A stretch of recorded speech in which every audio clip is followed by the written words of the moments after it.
terhadap kapasitas Gibran ya, Mbak. Mau bagaimanapun dia melaksanakan tugas ini kan nggak sendirian, dia punya tim.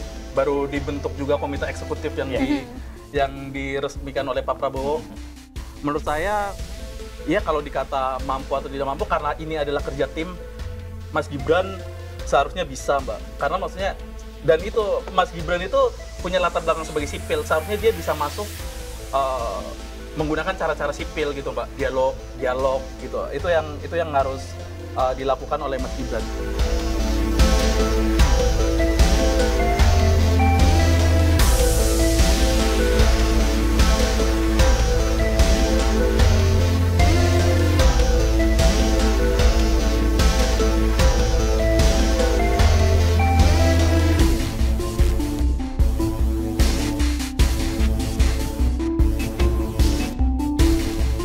Gini, Mbak, kita tuh pernah punya pengalaman, dia adalah Gus Dur, Mbak.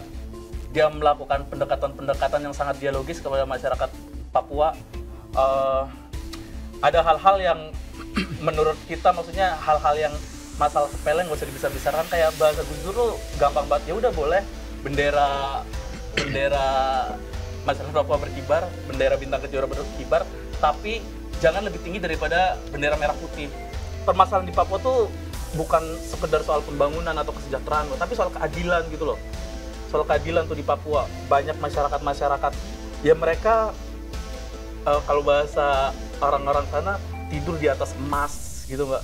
Tidur di atas emas. Tapi kita lihat sama-sama semua di sini ya.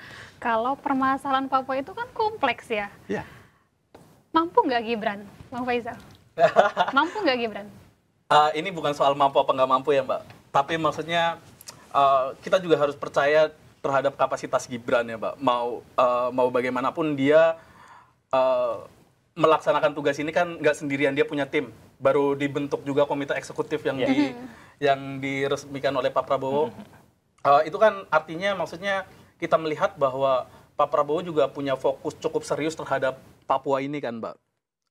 Jadi Mas Gibran ini menurut saya, ya kalau dikata mampu atau tidak mampu, karena ini adalah kerja tim, Mas Gibran seharusnya bisa, Mbak. Karena maksudnya, dan itu Mas Gibran itu punya latar belakang sebagai sipil, seharusnya dia bisa masuk menggunakan cara-cara sipil gitu, Mbak. Dialog gitu. Itu yang harus dilakukan oleh Mas Gibran. Jadi kayak gini juga, Mbak. Karena posisi Mas Gibran ini kan udah ada di pemerintahan sebelumnya. Yang perlu dilakukan adalah evaluasi gitu, Mbak.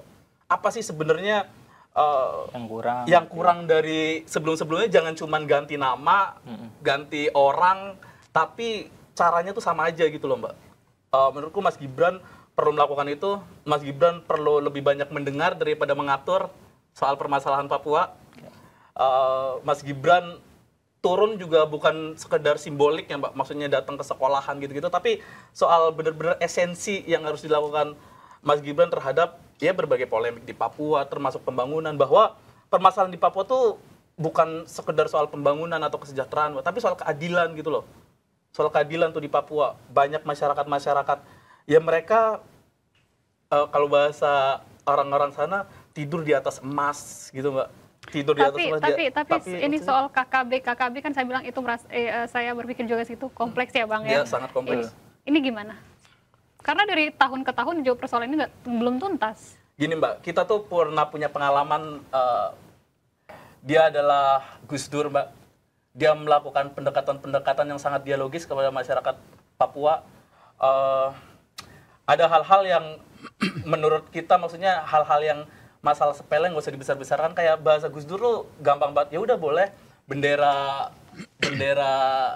masyarakat Papua berkibar, bendera bintang kejora berkibar, tapi jangan lebih tinggi daripada bendera merah putih gitu loh. Maksudnya kita pernah punya contoh, kita pernah punya pengalaman pendekatan-pendekatan seperti apa yang berhasil masuk ke masyarakat Papua. Nah itu, Mbak, jadi kita tuh harus berkaca gitu. Oh, selama ini tuh permasalahannya apakah cara kita mendekati atau sebenarnya ada dinding yang emang kita bangun sendiri gitu loh, Mbak. Kalau Bang Fernando ngelihatnya gimana? Karena kan komitenya juga isinya juga kan ya dalam tanda kutip mantan penguasa di sana juga kan, mantan Pangdam, mantan Kapolda di sana. Mantan Nah, PJ Gubernur. Abang gimana? Iya, betul juga tuh, Bang. Iya, jadi kalau kita berbicara tentang Papua, ini kalau dibilang tadi, kata Mbak Esra, kompleks. Memang kompleks. Justru karena kompleks itu, di sini akan terukur nanti kemampuan dari Mas Gibran. Mampu nggak menyelesaikan. Jadi ketika dilihat ini kompleks, persoalan kompleks, berarti kan harus tahu mana terlebih dahulu yang harus diselesaikan. Apa sih penyebab terjadinya KKB?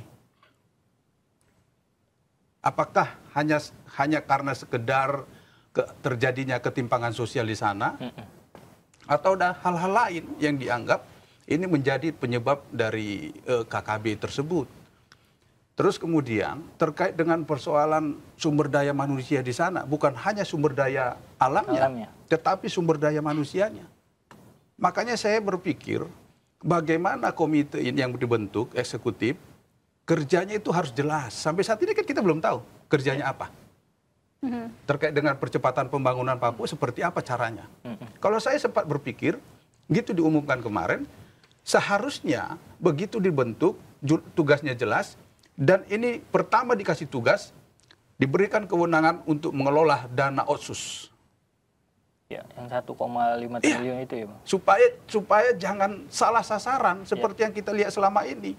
Penggunaannya sudah beberapa puluh tahun, tetapi tidak dirasakan manfaatnya oleh masyarakat Papua. Jadi ini harus dikasih kewenangan untuk mengelola otsus itu. Jangan lagi diserahkan kepada kepala daerah.